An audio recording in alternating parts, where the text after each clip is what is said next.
สงขาพี่น้องปันแห่งจุ้มข่าวผู้ใดเข้าคาตั้งเซ็งพ้องข้าววานเมืองสุกยุงพ้องแห่กังตั้งเป็นอยู่ในอำเจอว่าเจ้าสนเจ้าหน้าเขาเก้ทบตั้งหยาพี่น้องได้เจอหมอมือปันลินเขาก็ทบตั้งหยาเผิดเหมือนกันในใครค่ะเข้าคาก็ในใครพี่น้องก็มาหายเข้าคาก็ในเฮ็ดเหชิมไว้ให้นั่นกล้วยค่ะออกเงินเขาก็ก้อนนำค่ะแต่เตียนในก็เลยกินก้อนนี้ถึงด้วยค่ะมาแล้วค่ะมันก็ได้เฮ็ดเพราะว่าผลมาหนาในก็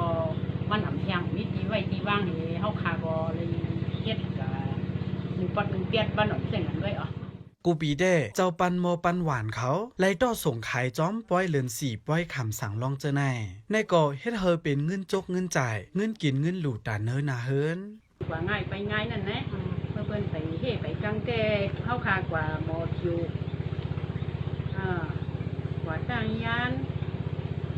กว่าให้คุยใช่ไหมพอถึงก็ได้ขายดีอยู่ค่ะเพราะเป็นฝ้ายแต่อันนั้นที่ตั้งที่ขายด้านสายในเทมมันก็ผมใครนับไรนะอันเท่าว่ามันก็ไรกว่าอิดอ้อแท้เท่าว่าตากินตาดีมันเท่าว่าตาดีเจี๊ยบเพื่ออะไรเป็นซื้อรถซื้อกานั่นแต่มันเป็นไรอ่ะนะได้กินได้ดูกว่าการเฮ็ดโคของปันลินเผาลินก็อำเจอว่าง่ายตาก้นวานเขาได้นางฮือหม้อลินหวานลิ้นตีเจออะไรเข้าหึงตีแค่เหมือนเปิ้นนั่นตึกโหลดเคิงก้ามแก้มตาเนื้อนาการในค่ะอันจังอะเฮ็ดเรื่องเลยค่ะยังเฮ็ดหรือว่าอีกดอกค่ะกะซื้อตายซื้อเตี้ยนในขนาดไหนกินมือปานถูปานหวานก็มันก็เปลี่ยนมาเขาขามีลองหยาบอันตาเด็ดดินมันในค่ะออกแหงเหี่ยวก็ทำไรเอามาจำสังว่ามันมีศาสตร์จักพัดมันในเตะเขาขาก็ได้ง่ายจะนิดนึงเขาขาก็ได้ไรปันมันแหงเอามาใส่น้ำซางว่าได้แค่อินค่ะไหนในเป็นแห้งค่ะในแห้งจำ1 ถุงทำไรปันซองเฮงค่ะ